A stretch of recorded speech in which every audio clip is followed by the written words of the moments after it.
નમસ્કાર વિદ્યાર્થી મિત્રો, આપનું હાર્દિક સ્વાગત છે આપની પોતાની YouTube channel Vedant coaching classes પર। આજના વિડીયોમાં વાત કરીશું ધોરણ 12ના ગુજરાતી વિષયના પાઠ નંબર 26 વૈશ્વિક ગ્રંથ શ્રીમદ ભગવદ્ ગીતા પાઠના સ્વાધ્યાયનું સંપૂર્ણ સોલ્યુશન આજના વિડીયોમાં કરીશું।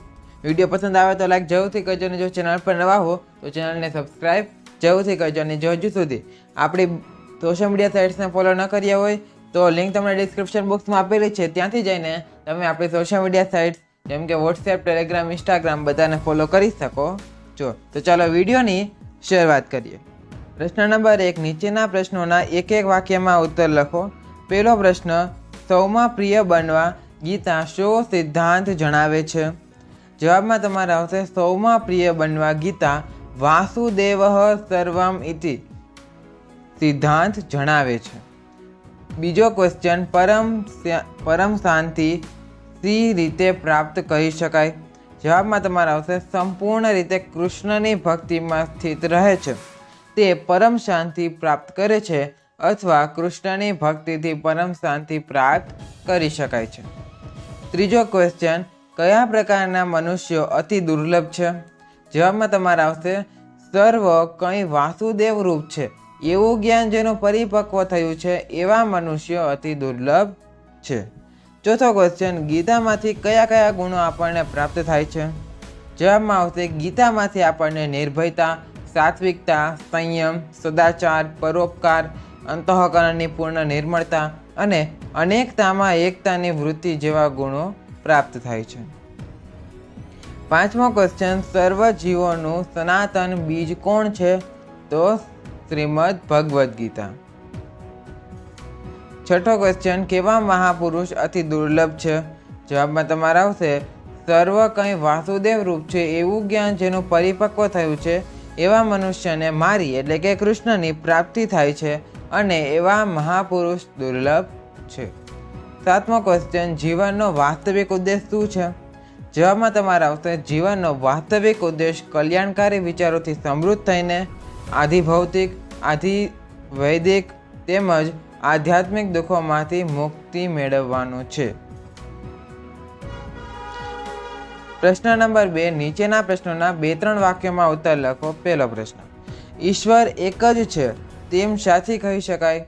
જવાબમાં તમારે આવશે જેમ ફુગ્ગાઓની આકૃતિઓ અને રંગ અલગ છે છતાં પણ એમાંની હવા એક જ છે, એમ સંસારમાં વિવિધતા જોવા મળે છે પણ એમાં જે પરમાત્મા રૂપી ચૈતન્ય શક્તિ છે તે એક જ છે, તે એક હોવા છતાં અનેક રૂપે દેખાય છે। બીજો ક્વેશ્ચન, ભગવાન શબ્દનો શો અર્થ કરવામાં આવ્યો છે? જવાબમાં તમારે આવશે જે ઐશ્વર્ય, ધર્મ, યશ, શ્રી, મોક્ષ અને વૈરાગ્યથી યુક્ત હોય તેને ભગવાન કહે છે।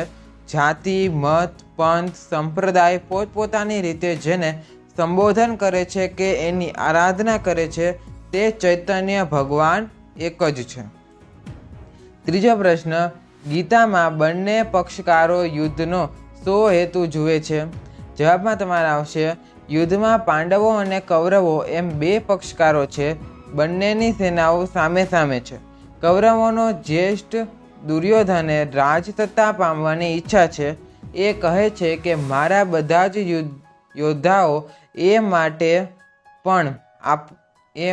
પ્રાણ આપવા માટે પણ તૈયાર છે, જ્યારે પાંડવોના પક્ષે યુધિષ્ઠિર, અર્જુન ધર્મસત્તા ઝંખે છે। યુદ્ધ દ્વારા એમના જીવનમાં જન કલ્યાણનો ઉદ્દેશ છે, આમ બંને પક્ષકારોનું હેતુ ભિન્ન છે। પ્રશ્ન નંબર 3, નીચેના પ્રશ્નોના સવિસ્તર ઉત્તર લખો। પહેલો પ્રશ્ન,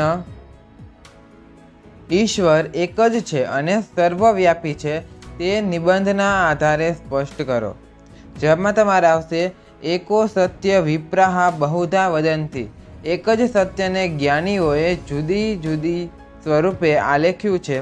ગીતાએ કહ્યું છે વાસુદેવઃ સર્વમિતિ, વાસુદેવ તે ચૈતન્ય સત્તા, તે સંસારમાં અલગ અલગ ભાસે છે, જેમ સોનું એક જ છે પણ એમાંથી બનાવેલા ઘરેણાના આકાર રૂપ અલગ અલગ છે। નિબંધમાં ફુગ્ગાઓનું ઉદાહરણ આપ્યું છે, ફુગ્ગાઓની આકૃતિને રંગ અલગ છે પણ અંદર હવા એક જ છે। જાતિ, ભાષા, પોશાક, પંથ, સંપ્રદાય, મતાંતરો ભલે પોતપોતાની ઓળખ ઊભી કરે, પણ એ ઓળખ તેમજ એમની પોતીકી આરાધનાના મૂળમાં ચૈતન્ય સત્તા એક જ છે. આ એક જ તત્વનો સંદેશ સર્વ જીવોની સમસ્યાઓનું સમાધાન અને આશ્વાસન ગીતામાં છે. આ પાઠમાં ઈશ્વર એક છે ને સર્વવ્યાપી છે એ વાર્તાના સમર્થનમાં અનેક અમૂલ્ય શ્લોકોનું લોકભોગ્ય ભાષામાં વિશ્લેષણ એટલે કે આસ્વાદન કરાવ્યું છે. બીજો પ્રશ્ન, ગીતાના વૈચારિક સિદ્ધાંતો તમારા શબ્દોમાં આલેખો, મતલબ કે તારવીને લખો. તો પ્રશ્ન જે મતલબ કે જવાબ તમે જે છે સ્ક્રીન પર અહીં જોઈ શકો છો. આપણે આગળ વધીશું. ત્રીજો પ્રશ્ન, જ્ઞાની મહાત્માઓ પાસેથી તત્વજ્ઞાનનો ઉપદેશ કેવી રીતે મેળવવો? તો તેનો જવાબ પણ આપણે આપેલ છે. ચોથો ક્વેશ્ચન, ગીતાનું વાંચન કરવાવાળા મનુષ્ય કેવા સદ્ગુણ આત્મસાત કરે છે? તો એનો જવાબ પણ આપણે અહીં સ્ક્રીન પર દર્શાવેલ છે. તો મિત્રો અહીંયા આપણે વિડીયો જે છે સમાપ્ત કરીએ છીએ. વિડીયો પસંદ આવ્યો હોય તો લાઈક જરૂરથી કરજો અને જો ચેનલ પર નવા હો તો ચેનલને અત્યારે જ સબસ્ક્રાઈબ કરો. આ વિડીયોને તમારા મિત્રો સુધી પણ શેર કરો જેથી તેઓ પણ આ વિડીયોનો લાભ લઈ શકે. હવે મળીશું નેક્સ્ટ વિડીયોમાં. ત્યાં સુધી થેન્ક્સ ફોર વોચિંગ. જય હિન્દ, વંદે માતરમ.